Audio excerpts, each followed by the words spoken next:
Neat పరీక్ష అవకతవకల వల్ల తెలంగాణకు చెందిన 65,000 మంది విద్యార్థులు నష్టపోతున్నారని ఎమ్మెల్సీ బల్మూరి వెంకట్ ఆరోపించారు. నీట్ పరీక్ష పేపర్ లీక్ అయిందని చాలా స్పష్టమైన ఆధారాలు లభించాయని, పరీక్ష రద్దు చేసి మళ్లీ నిర్వహించాలని డిమాండ్ చేశారు. జూలై 6న నిర్వహించాల్సిన నీట్ కౌన్సిలింగ్ ని రద్దు చేయాలంటున్న బల్మూరి వెంకట్ తో మా ప్రతినిధి ప్రతాప్ ఫేస్ టు ఫేస్.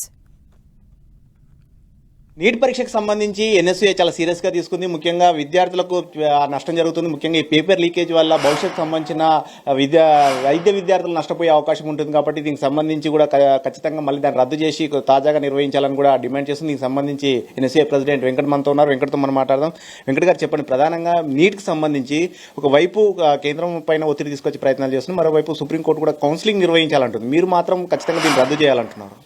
ఏదైతే ఒక ఎగ్జామ్ నిర్వహించినప్పుడు ఎగ్జామ్ శాంటిటీ, ఇంటిగ్రిటీ, ట్రాన్స్పరెన్సీ దెబ్బతిన్నది. కాబట్టి ఎగ్జామ్ రాసిన ప్రతి ఒక్క విద్యార్థికి మనం న్యాయం చేయలేము.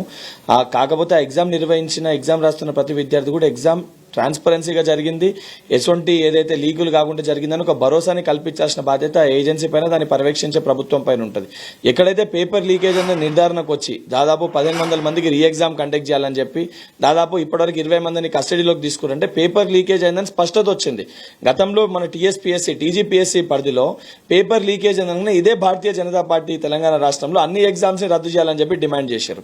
ఈ రోజు ఏదైతే నీట్ పరిధిలో 3 రాష్ట్రాల్లో లీకేజ్ అయిందని ఒక నిర్ధారణకు వచ్చినాక కూడా సుప్రీంకోర్టు జడ్జిమెంట్ ఇస్తేనే మేము దానికి సంబంధించి ఏదైతే ఎగ్జామ్ ని క్యాన్సిల్ చేస్తామని ఒక ధోరణితోటి దాదాపు 24 లక్షల మంది విద్యార్థుల జీవితాలతో చెలగాటమాడుతారు. అంటే ఇప్పుడు సుప్రీంకోర్టు కూడా జూలై 6 నుంచి కౌన్సిలింగ్ చేసుకోవడం అని చెప్పింది కదా. దీనికి సంబంధించి కోర్టును మళ్ళీ మీరు ఏమైనా ఆశ్రయించే అవకాశం ఉంటుంది? దీనికి సంబంధించి అంటే మీరు ఒక ఉద్యమాలు చేస్తున్నారు, న్యాయస్థానం దృష్టి కూడా తీసుకెళ్లే అవకాశం ఉంటుంది? 100% దీన్ని బేస్ చేసుకుని ఏదైతే సంబంధించి ఆల్రెడీ సుప్రీంకోర్టులో ఎవరైతే స్టూడెంట్స్ కేసు ఫైల్ చేశారో మా నేషనల్ ఎన్ఎస్యూఐ ఆల్రెడీ దీనిపైన దృష్టి పెట్టింది. అవసరమైతే తెలంగాణలో కూడా దీనిపైన ఇక్కడ ఉన్న స్టూడెంట్స్ ఒక పిటిషన్ కూడా మూవ్ చేస్తాము. అవసరమైతే ఏదైతే పబ్లిక్ ఇంట్రెస్ట్ పిటిషన్ కూడా ఇస్తాం, దాంతోపాటు స్టూడెంట్స్ తో రెడ్ పిటిషన్ కూడా ఫైల్ చేసి తప్పనిసరిగా, ఎందుకనంటే ఎగ్జామ్ పేపర్ లీకేజ్ అయిందని వాస్తవాలు బయటికి వచ్చినాయి కాబట్టి ఎంతమందికి చేరిందనేది ఎంక్వైరీ తర్వాత తెలుస్తుంది.